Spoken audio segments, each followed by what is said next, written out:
憲法審査会の議論を見ていると、この暴力から極北にいたのは山添拓だけでした。自民党も令和の奥田も立憲の小西も維新も全員が暴力を行使しているのに、唯一暴力を行使しなかった、ロジックの中に暴力味が一切なかったのは山添拓だけでした。山添拓の審議、すごいよ。聞いてみる？基礎である憲法を整えることによって、その国民のさまざまな政策課題にさらに強力にこの対応できる。結局、憲法審査会を動かし、法改正を行えば、あたかも改憲論議が進捗しているかのように、半ば演出できる、そういう効果を狙ったものに他ならないと思います。その証拠に、今日は日頃、改憲を積極的に強く主張されている会派が誰一人質問なさっていません。国民投票法、今日この後11時ぐらいから参議院で採決されます。この後。昨日参議院の憲法審査会が国民投票法の改正案について委員会採決をしたので、本会議での採決ということに今日なります。おそらく日程通り国会が進むと、今日の正午前、11時とか10時半とか11時ぐらいには採決のベルが鳴るということですね。で、もちろんその指名投票ではないので、議場封鎖みたいなことはしないです。で、なので、ボタンを押して賛成か反対を表明するだけなんで、一瞬で終わるわけですが、やります。で、俺の立場から言うと、賛成でも反対でもどっちでもないっていうのが正直な立場なんですよ。ただ、行儀作法の問題として反対すべきだろうなと思うだけであって、今回採決にかかる国民投票法そのものに賛成か反対かって言われたら、法の条文そのものに関しては、強烈な賛意があるものでも、強烈な反対意見があるものでもないです。ただ、行儀作法、その法律の条文と離れたところで、採決に応じないとか反対するということが議会人としてあるべき姿だろうなと思うわけです。で、それは僕の考えです。で、これはいろんな考えがあって、1にも2もなく反対だという考え方があってもいいと思うし、1にも2もなく賛成だってのはおかしいけどね。もろ手を挙げて賛成だっていうのは、維新とか自民とか気違いしか言わないでしょうから、それはほっといていいんですが、端的に言うとね、反対すべきだという議論をやっていた令和の奥田の議論が稚拙すぎて気持ち悪いというのと、みんな賢いように扱ってる小西博之もなんだかなって感じなんですよ。いや、奥田はひどいんですよ。いや、能力満たすなんですよ。社会人能力からすると元彦レベルの人間が国会議員をしているという滑稽な結果になってるんで、奥田はひどいんです。でね、奥田のひどいところっていうのは、反対をするんだったら反対すればいいんですよ。しかしながら、反対するというのはあなたの問題であって、反対をしないことをもって、他者攻撃の理由に使っているというのは僕は全く理解ができないの。で、令和新選組というのはそういうチームなので、近畿三者三チームみたいになってしまってるのも仕方がないんだけど、とはいうものの、あれ奥田のやってること暴力でしょ。しかもその暴力というのも、自民党、その権力側に対する暴力じゃないでしょ。で、あれがね、例えばわからん、三菱重工本社ビル爆破事件とかね、それに類する暴力であれば文句言わないですよ。彼女のやってることは、敵対勢力を葬ろうということだけでしょ。で、しかも敵対勢力というのを、世の中を、国会を二つに分けたところ、権力側ではなくて非権力側の自分たちのパイを取ってる側を削ろうとしてるだけでしょ。あれはよろしくないね。アティテュードとして角丸と一緒ですよね。あれ国防婦人会ですよ、やってること。で、しかもそれはロジックではなくて、態度の話しかしないでしょ、彼女は。こういう法律が来たら反対すべきだということ。さっき俺がどちらかというと反対だというのは、こういう法律が来たら反対すべきだというのが行儀作法だと思うから、僕は反対すべきだけれども、法の条文をということで。で、あれ、ヘゲモニー争いやん。単なる。議席もないのに。というのは簡単にわかるんですが、立憲民主党の支持者から大絶賛を受けている小西博之の議論も、俺は奥田と同じぐらい悪質な暴力だと思うんです。奥田が能力が低くて暴力的で近知三者であって政治家としての素質に欠けるというのは、これはどんなアホでもわかる話です。一方で、賢であれば、正論だと思ってしまう小西さんの長いツイート、奥田に対する。あれもね、悪質な暴力ですよ。これね、僕めちゃめちゃ大事だと思うんです。小西さんの、その、付帯決議云々かんの、付帯決議に法的拘束力はないんですけども、小西さん言うてること正しいんですよ。正しいんやけど、小西さんの奥田に対する発言ね。付帯決議が何ぼついたったかところでどうでもええんやけど。自分でね、立憲が賛成でなければ、付帯決議取られませんでしたとかっていうのね、かっこ悪いし、そもそも。奥田文雄に被せてるこのツイート出てきました。読み上げるね、大事だから。私の名前に言及いただいているのでご説明しますが、衆院から参院に送付されている国民投票法の採決を阻止する方法はありません。どのような手段を講じても、それは政治的に不可能なのです。これが阻止できるならば、皇室典範改正や国旗損壊罪や国家情報会議法案なども全て阻止できますが、それと同じなのです。つまり、これらの法案と同様に、今回の国民投票改正案には、最初から一部野党が法案の提出会派として加わっています。具体的には国民民主党賛成です。したがって、最初から、参院憲法審でも本会議でも賛成会派が圧倒的多数なのです。確かに参院憲法審の、会長は立憲会派であり、その職権で一時的に審査会を開催しないことも制度上は可能ですが、それをやれば参院本会議で過半数で解任されてしまいます。そして自民党の審査会会長の下で審議採決されて終わりです。こうした例は過去にいくつもあります。今回の国民投票法案は、過去の公選法の立ち会い人の確保等の改正をそのまま並行移動するものであり、その中身自体は全く問題がないものです。一方で、その今の会長職は、前々回の総選挙で衆院が少数野党になったことから、異例の措置として立憲が交渉で勝ち取ったものであり、与党や改憲派はその奪還の機会を虎視眈々と狙っています。いざという時の憲法改正阻止の憲法改悪阻止の究極の切り札となる立憲の会長職を、今回の中身的には何の問題もない法案のために失うのは全く得策ではありません。また、国民投票法は今回の改正で完成するわけでは全くありません。特に国民、投票法会議、協議会について、衆参の憲法審査会で議決をする規定整備はそれに伴う法改正も必須であることは改憲派も完全に承知し、そのように発言しています。なお、ご指摘の平成の時代に衆参憲法審が上会で数回だけしか開催していなかったというのは、当時の会長は開催を阻止していたからなく、そもそも改憲の動きがなかったからです。改憲の動きが本格化したのは令和元年の総選挙で立憲が敗北し、令和2年に衆院の憲法審で毎週開催が始まってからです。そして立憲民主はこの4年に及ぶ毎週開催の下での改憲の動きに対して、憲法理論と政治戦略を駆使して改憲阻止のために懸命に戦ってきました。この度の公選法並びに国民投票改正案は、令和4年に衆院に提出されたものですが、この間、参院の立憲の反対で、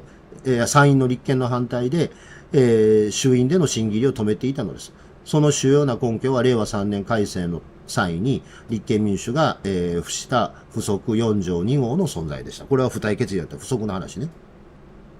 この度の法案は附則4条1号に基づくものなのですが、同2号は CM 資金ネット規制の抜本的な法改正を求めるものであり、1号と2号の法改正のセットでなければ法案審議は許されないと主張してきたのです。しかし前回の総選挙で衆院立憲がいなくなり、一気に1号のみが今回の法改正が仕掛けられ、衆院から参院に送付されているのです。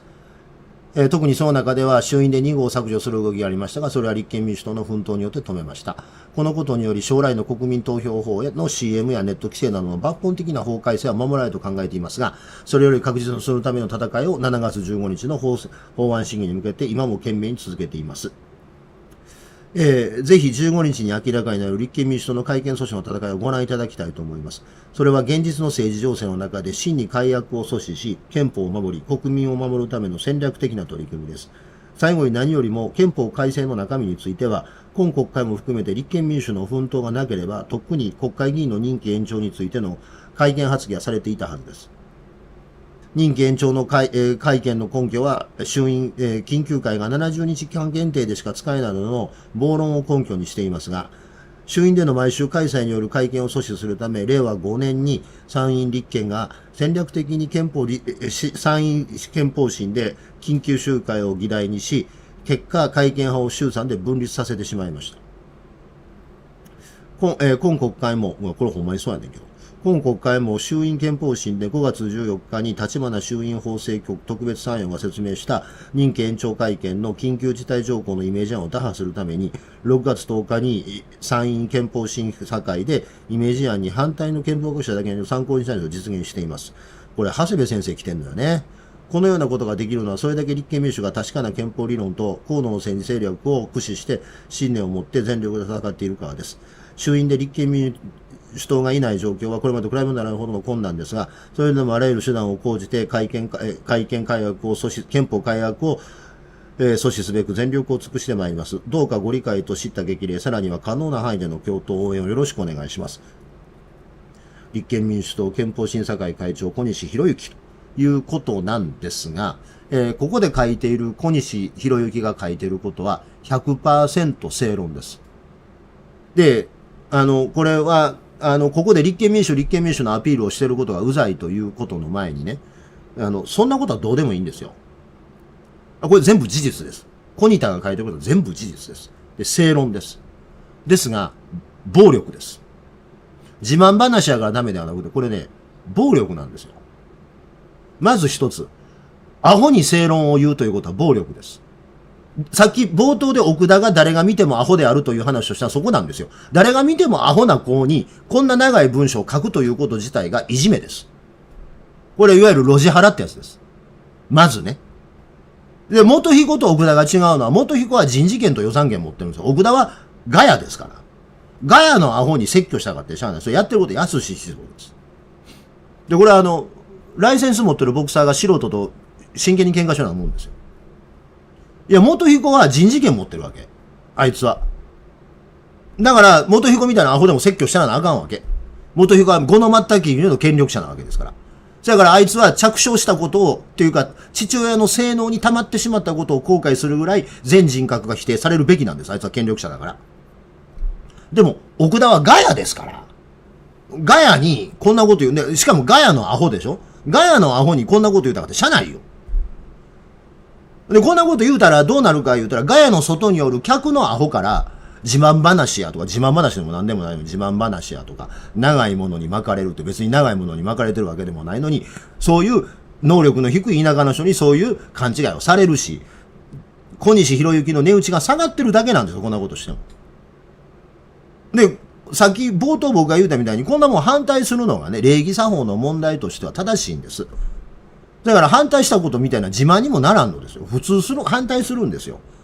普通反対するんですよ。礼儀作法から言うたら反対するのが当たり前なんです。でもその当たり前の反対ということをなぜしないのかということを説明している、そのロジックがアホの子に説教するから、これで事実にない反対したのは令和だけとか言うてる田舎者とかね、長いものに巻かれてるとか田舎者を喜ばせてるだけの結果になってんねん。で、かつ奥田からしたらこんなん恨むだけですよ。今までの人生皆さん50年、60年生きてきてね、アホの子に説教して感謝されたことある？アホに説教しても恨まれるだけなの。アホに一言言うのはアホだけでいいの。で、それはアホの子向けの解説です。で、アホを見たときに何をしなければいけないかと、放置するってもそれは田舎者のソリューションで、放置しちゃダメですよ。アホ、お前はアホだから生まれてきたのが間違い。だから黙ってろ。ということが正しいんです。そういうのが正しいんで、小西博之はその一言を言わなかったという意味で、まず暴力をやっているということは暴力ポイント1。ここは偏差値50以下向けの話です。ここから先は偏差値65以上の話ですけど、それ以外の要素、その奥田がアホのガヤやから理屈を言うということそのものが暴力ですよという点を除いても、これは良くないんです。これは良くないんです。ここから先は今日の俺のテーマです。小西さんの言う通りなんです。ここでもし立憲が反対に回ってしまうと、解任動議取られるんです。で、解任動議取られたら、参議院の憲法審査会の会長が野党から自民党に回るんです。で、衆議院が圧倒的多数持ってますから、衆議院の下請け機関になってしまうんです。で、そうすると、奥田が、滑腹して、息が絶える前に大腸をひねり出して、憲法審査会の会長の首に大腸を真似てグッて、しても法案通ってまうんです。だから、その意味で正しいんです。ここで、例えば、奥田が手榴弾グッて抜いて、ここに持ってって顔に、委員長の顔にガーッとつけて反対やボーンって二人ともで死んだところで通るんです。で、俺は、この政治状況で、好きにやらしてみんなクレジット向こうにあって、あいつらが悪いって言えねんから、あいつらの好きなようにやらせろやっていうのは、俺の戦略やけども、現実に参議院で議席持ってる先生方はどう戦ってるかって言ったら、その議席、委員長ポストを立憲が持ってるということをね、これは立憲のヘゲモニー争いではなくて、この議席を、この委員長の席を自民党に渡す。多分自民党は維新のために、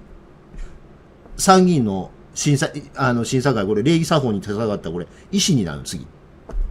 誰なんだ松沢成文とかがなんねん、多分。おそらく。だから松沢成文参議院憲法審査会会長みたいなことになった。嫌でしょ？でそれは、今回の国民投票法の改正っていうのは、小西洋之の言う通りですよ。あんまり意味のない改正案です。で、それに、礼儀作法の問題、俺も冒頭言ったみたいに俺も礼儀作法の問題としては反対すべきだと思うけども、反対することによって、例えば松沢成文参議院憲法審査会会長みたいなことができんの絶対嫌やん。絶対嫌やからそれ避けたいんやん。無理やんって話やん。そんなん。国家が滅びるとかって話になるわけやん。せやから、耐え難を耐え、忍び難を忍んで賛成すんねんでっていうのは小西の理屈なんです。で、これは正論です。これは正論やけど、俺がこれを暴力だというのは、このコミュニケーション手法が暴力なんです。今も俺そのコミュニケーション手法を使いましたけど、これは暴力なんですよ。こうなるの嫌だろ？だからこうするんだっていうのは、というコミュニケーションが嫌なんちゃうの？我々って。だから立憲民主党が有権者から裏切り者と言われるのは中道改革連合を作ったとかっていう遥か手前のところで、こうなるのが嫌やから今耐え難を耐え、忍び難を忍んでこうするんだっていう、この DV 夫みたいなロジックのパターンを立憲民主党使いすぎやねんて。正論やねんで。小西さんの言う通りやの。ここで反対したら松沢成文参議院憲法審査会会長とかになってまうの。それはもうそんなもん最悪やねん。それ避けなあかんねん。それ避けなあかんねんけども、コミュニケーションの技法で小西がやったのは、今反対したらそうなります。だからそれは嫌でしょ。だから我々のやり方を理解してくださいってコミュニケーションやねん。でもそのコミュニケーション技法が暴力やねん。奥田も暴力であれば、小西の方が悪質な暴力をしてんのよ。これね、モラハラなんですよ。小西さんがやってることは。で、これは憲法審査会の今回のことではなくて、立憲民主党はね、この理屈を、っていうか、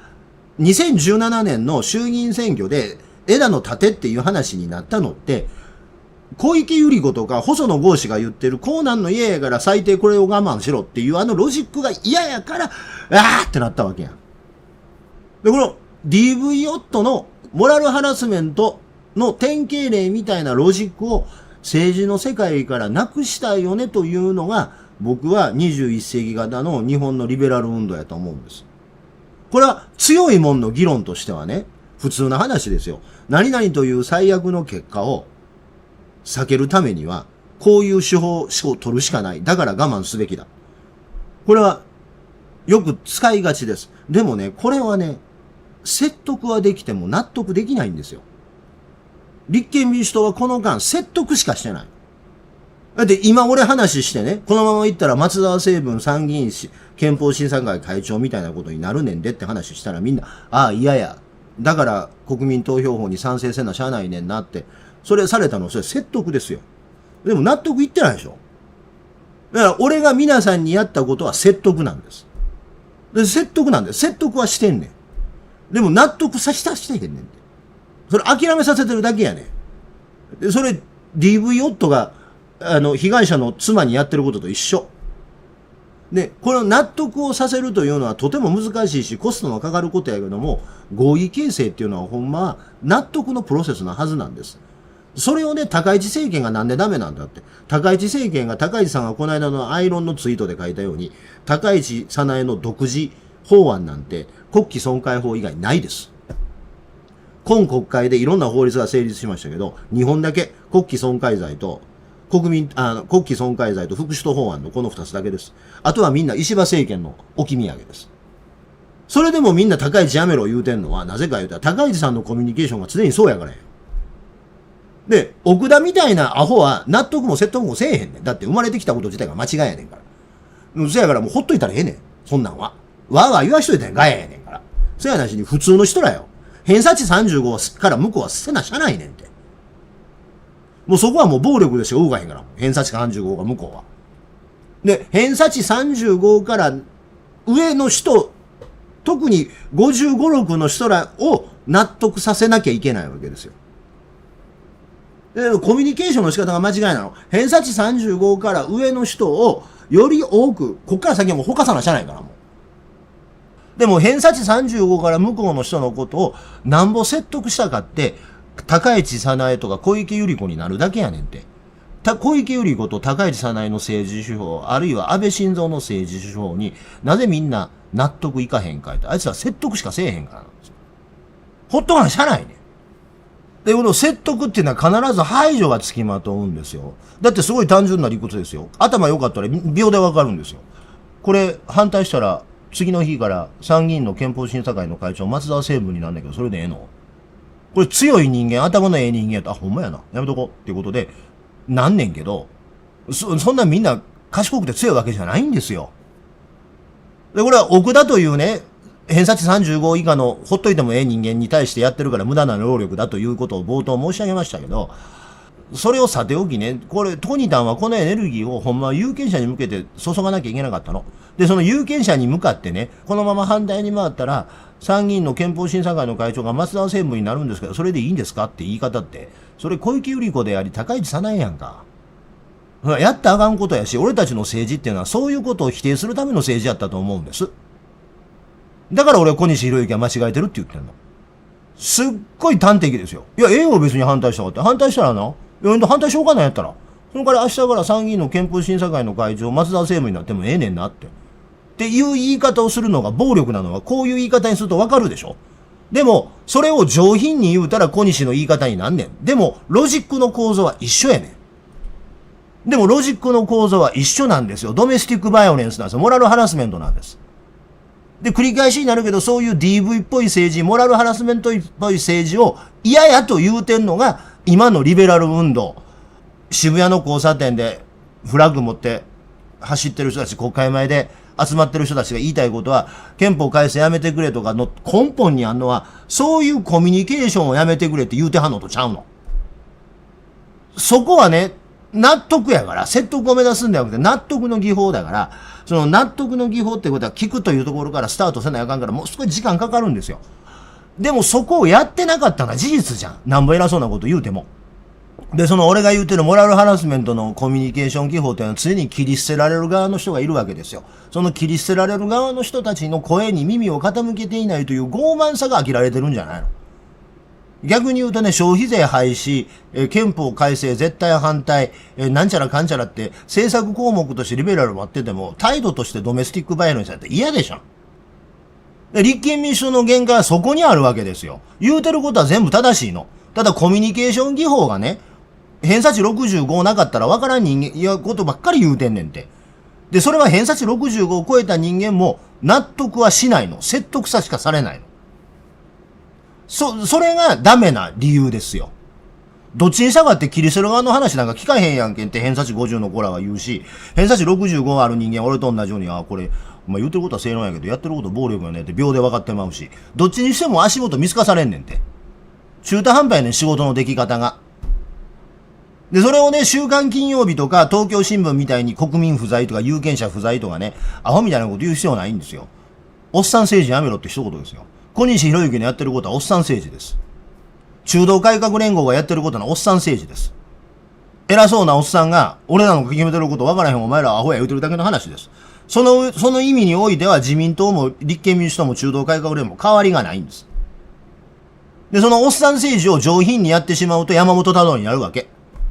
もうどうでもいいんじゃないですかって最後言うてしまうわけで。山本太郎みたいになってまうの。このままいったらみんな。高市早苗も、小西博之も。一番人間としてなってはいけないところに行ってしまうわけ。で、みんな、令和と立憲の仕草が違うということ一緒ですよ。奥田がやってることも、小西がやってることも、両方とも暴力だって俺冒頭言うたじゃないですか。暴力なんですよ。山本太郎のやってることも暴力なんです。全部暴力なの。その暴力からの決別ということをほんまはせんといかんわけ。これドメスティックバイオレンスなんですよ。自民党型政治言うてるのは、この暴力の説得だけをやって納得を切り捨てる技法でやってきたわけですよ。で、それは暴力の体系なんです。で、それを夫と妻の間でやっている家の子供ってどうなってます？ネグレクトになるんですよ。今、ネグレクトされてますよね、皆さん。で、皆さんはネグレクトされてて、ネグレクトをやめてくれって言ってるんですよ。で、その暴力の体系に、ありとあらゆる政党が、これは別に俺はこう言うとなんか俺が共産党審判みたいだけど、憲法審査会の議論を見ていると、この暴力から極北にいたのは山添拓だけでした。山添拓だけが暴力を用いていませんでした。自民党も、令和の奥田も、立憲の小西も、維新も、全員が暴力を行使しているのに、唯一暴力を行使しなかった、ロジックの中に暴力味が一切なかったのは山添拓だけでした。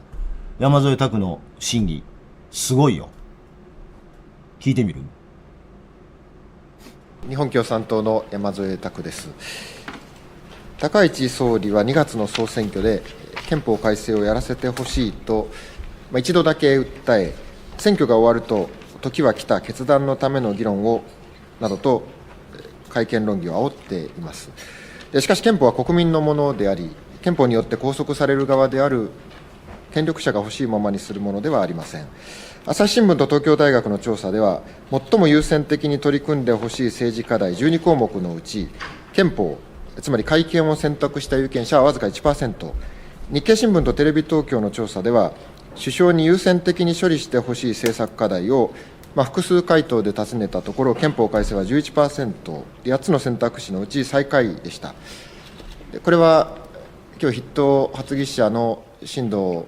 発議者に伺いますが、こうした調査の結果が出るのはなぜだとお思いでしょうか。新藤義孝君。この国民の意識調査については、さまざまな設問の仕方があると思います。ちょっと私、今、質問の趣旨がよく分からなかったんですけれども、一体それは、聞き方によってさまざまな答えが出るのは当然ですし、それから憲法改正に関する国民の意識がどうなっているかは、まさにさまざまなこの意識調査の結果から推し量られるのではないかなと、このように思います。山添拓君。おそらく衆議院の憲法審査会でも、我が党の畑野公明議員などから何度か紹介をさせていただいています。例えば朝日新聞と東京大学の調査では、最も優先的に取り組んでほしい政治課題12項目、改憲を選択した有権者 1% なんですね。つまりこれは、国民は改憲を急ぐよう求めていないと、そういう結果に他ならないんじゃありませんか。いかがですか。新藤義孝君。その時に、国民の皆様がどのような政策を求めているか、まずは物価高対策ですとか、それから国民安心安全に関わること、そして防災や教育、さまざまなものがあります。ですからまずご自身で今何の政策が必要かという問いに対しての答えが、生活にこの密着しているものについてどんなものが必要かと、こういう答えでさまざまなことが出てくるのは分かります。一方で私たちが憲法改正をやらなければいけないのは、日本の国の形を整えることです。そしてこれは今まさにですね、国が少子高齢化、人口減少の中で大きく転換しなきゃならないときに、基礎である憲法を整えることによって、その国民のさまざまな政策課題にさらに強力にこの対応できる、またこの国にとってふさわしいですね、未来の形を示すことができるのではないか、そういう観点からの憲法改正でございます。そして委員がおっしゃっているのとは違う調査で言えば、憲法改正必要か否かということであれば、これはもう7割を超えるこの皆さんが、憲法改正は必要だよね、しっかり議論すべきだというのは、別の調査ではとても大きな数字が出ていることも申し添えたいと思います。山添拓君。生活に密着した改憲論議ではないということはお認めになったかと思います。また憲法改正一般をめぐって賛成か反対かという世論調査は、私は大して意味があるものではないんじゃないかと、つまり憲法改正の個々の問題についてではなくですね、憲法改正そのものと、だって民法改正賛成か反対か、刑法改正賛成か反対か、そんな世論調査見たことがありません。憲法改正に是か非かというだけの世論調査を出されるのはあまりふさわしくないように思います。先ほど原委員から質疑がありましたが、前回の国民投票法改正が行われた21年からは5年が経過しています。ところがこの法案は、前回の付則4条で定めた検討条項のうち前半の立ちこれですよ。憲法改正に賛成か反対かの前にね、宗男的な政治のやり方は嫌やけども、ゾエやったら政治一緒にやりたいと思えるでしょ。俺、この絵が象徴的やと思うのよね。後ろが暴力で手前が暴力じゃないですよ。まあ、ええんですが、重要なポイントはこの後やっていきます。は、前回の付則4条で定めた検討条項のうち、前半の立会人選任などのみを内容とし、2項に定める有料広告の規制、国民投票運動の資金規制、インターネットの適正な利用加工などには手を加えていません。なぜそうなったのでしょうか。鬼木誠君。はい、ご指摘の国民投票の公平公正を確保するための事項につきましても、衆議院憲法審査会では、今国会も国民投票法をテーマに、集中的な討議を行い、議論を重ねてまいりました。自由な国民投票運動の保障と、公正中立な国民投票、この両者のバランスをどのように取るのかということについて、各党各会派が真摯な議論を重ねてきたところでございます。今後もこれまでの議論の蓄積を踏まえるとともに、選挙運動における議論の動向も参考にしながら、引き続き憲法審査会において速やかに検討を進めてまいりたいと思います。その結果に基づいて、必要と判断された法制上の措置、その他の措置が講ぜられることになると承知しております。山添拓君。つまり議論半ばで提出された法案だということかと思います。検討が必要とされてきた事項はこれだけではありません。2007年の国民投票法制定時には参議院で18項目の、14年改定時にはやはり参議院で20項目の付帯決議が付され、CM 規制や公務員の国民投票運動の在り方、最低投票率の規定などについて、検討や措置が必要とされました。21年法改正の審議では、投票環境の整備など外形的な事項と、CM 規制など投票の質に関わる問題は別の問題だという整理がされ、環境整備は公選法に合わせてアップデートする、そういう説明がありました。でそのため、ひとまず本法案は公選法並びの改正のみにとどめるということかと思います。これは発議者に伺いますが、そうしますと、本法案の下でも、投票の質は依然として保障できない、こういうご認識でしょうか。新藤義孝君。まずですね、投票環境の向上、外形的な事項については、公選法並びで投票環境の整備をしようと、これもう4年前に決まってるんですよね。しかも法律も出しながら、なかなか審議ができない、ですから今回ですね、この衆議院で法律を審議して、参議院でご審議いただくことは本当にありがたいことだというふうに思っておりますが、この投票環境のまず外形的な事項を整えること、合わせて投票の質を向上を図ることは常にやっていく、でそれは私たちも議論をしております。ただ、その議論のですね、中身が詰まったところからやっていくという意味において、今回はまずはこの外形的事項の改正をお願いしている、こういうことでございます。山添拓君。先週党審査会では、与党の自民、維新をはじめ、改憲に積極的な会派からも、広報協議会の運営、有料広告の在り方、インターネットの利用を含めた議論が必要、そういう意見表明がありました。こうした積み残しの課題は、結果を左右しうる重大な論点だと、こういう認識は発議者もお持ちでしょうか。新藤義孝君。ちょっと趣旨がよく分からなくて恐縮なんですが、まずですね、広報協議会、これはまず規定を定めなきゃならない。これも何年も前から私たちやっていて、これはもう早速作業にかかりたいと思います。そしてこれらのことは必要なことをすでにやっていかなきゃならないし、しかもこの検討は社会の状況に合わせてですね、常に行っていかなければいけないということで、我々衆議院の憲法審としても精力的な議論をさせていただいております。参議院においてもそういったことがなされるのではないかなと、このように思います。山添拓君。趣旨が不明瞭であったということですので、積み残しの課題は、投票結果を左右しうる重要な課題だという認識をお持ちかということを伺っています。もう一度いかがでしょうか。新藤義孝君。積み残しの課題ではなくて、検討できたところから整備していくものであります。ですからそれは積み残しではなくて、常に議題はですね、課題は常にあるわけですから、その時の最善最適な状況で投票を準備する、これは当然のことではないかと思います。山添拓君。結局、こうした投票の質をめぐる課題だと整理されてきた問題が、結果を左右しうる重大な問題かという認識も示されておりません。でなお、その下でこの国会でどうしてもこの法案を通す必要は、私はどこにもないと思います。結局、憲法審査会を動かし、法改正を行えば、あたかも改憲論議が進捗しているかのように、半ば演出できる、そういう効果を狙ったものに他ならないと思います。その証拠に、今日は日頃、改憲を積極的に強く主張されている会派が誰一人質問なさっていません。重要な法案だから急いで通そうというのに質問もされない、それは改憲手続きそのものを軽視しているのではと、そういう疑いを禁じ得ません。改憲も改憲手続き法の改定も必要ないと、このことを重ねて述べて質問とします。見事ですね。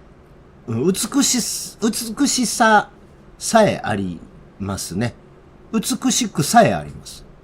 で、ここにね、脅迫めいた発言が一切ないんです。小西博之や奥田が使ったようなね。最後に憲法改悪も、その手続きの議論も必要ない、そう申し添えてって言うてますけども、奥田みたいにこんなんしたらこんなんなってまうみたいなこと言うてないでしょ。奥田も小西も同じや言うてんのはわかるでしょ。ゾエ見てたら。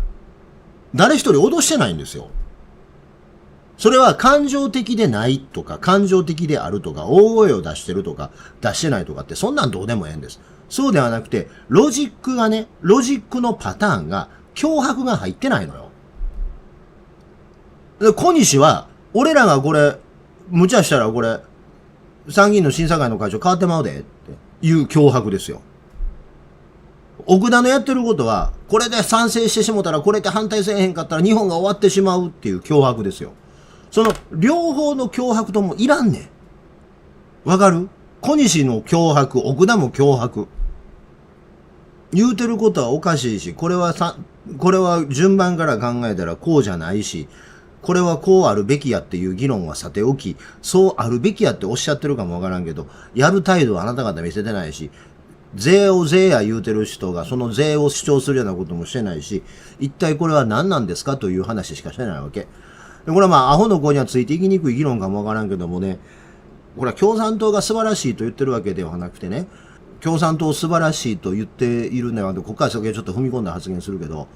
小池晃が出世しきれないのは、小池晃のコミュニケーション常に脅迫だからですよ。脅迫が入ってるんです。わかる？言いたいこと。そういうことです。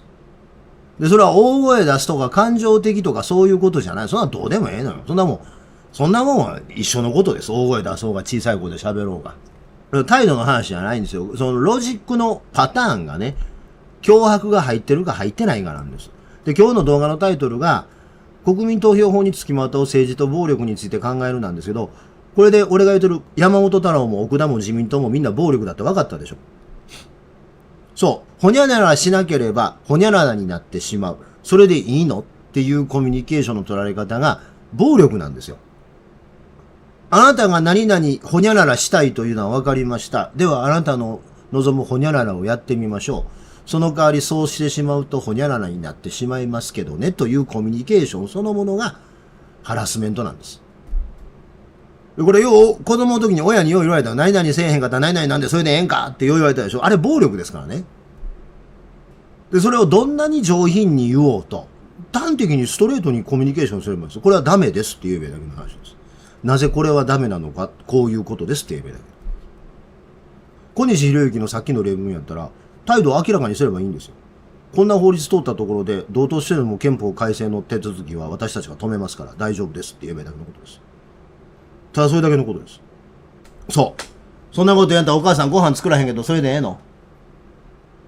それ、よう子供に言うてしもてるでしょ、皆さんも。それ絶対ダメなんです。脅迫なんです、それ。コミュニケーションから脅迫を取り除こうという努力をしている政治勢力は、右も左も我が国にはないんです。自民党は脅迫しかないし、令和も立憲も、共産党も若干その気あるけども、コミュニケーションから脅迫を排除しようという動きを誰も見せていないんですよ。なので、なんか手前味噌になりますけども、必要なのはこの本ですな。学ちゃうよ、行よ。エセ科学じゃない。親学、エセ科学の親学じゃないよ。親行の方ね。これ、学じゃないよ。脅迫を取り除いた後のコミュニケーションがいかにナチュラルで誰も傷つかないかということについて書いてあります。ここに要点が書いてあります。親業が提案する新しい親子関係のルールとは、需要のメッセージは干渉しないことによっても示せる。親の能動的な聞き方が子供の考える力を伸ばす。私のメッセージを使う、アイメッセージで、私のメッセージを使うと子供の心にうまく伝わる。親も寝脳ではない。自分の素直な感情に嘘をつくな。対立を解決するときに勝ち負けを持ち込まない。親子の対立は親自身が態度を変えることでも防げる。これはアダルトチルドレンの卒業のためのもう、バイブル的な本なんですけど、これです。特に小西博之はこれを読むべきです。で、俺が田舎もん死ね言うてるのはこれができひんからです。1ミリもこれができないからです。田舎もん死ね言うてるの。1ミリもこれ、親と子って言うてますけど、これ親子だけじゃなくです。上司部下の関係も、自分が部下で上司と付き合うときも、恋人と付き合うときも、結婚相手と付き合うときも、これ使えます。使えますが、こうあるべきです。で、我が国の社会の停滞というのは、このコミュニケーションが取れてないからだということはよくわかります。特にお金儲けが上手い人は、お金儲けの現場で自分がやってることはこれだったということに気づくはずです。で、多分このコミュニケーション技法が身についてない人は、この俺の喋り方を見てると、国会を親と見て国民を子供と見てるとかってアホみたいなこと考えて、俺そんなこと言うてんじゃんよ。言うてるやん。お金儲けの上手い人はこれ自然とやってるんです。実を言うと。お金儲け上手い人のお金に対する接し方ってこの接し方です。で、田舎の人が俺が言う田舎の人が我が国の不良債権だというのは、このコミュニケーション技法を全く身につけず、みんな奥田とか小西みたいになってるんですよ。ぜひチャンネル登録といいねボタンを押してください。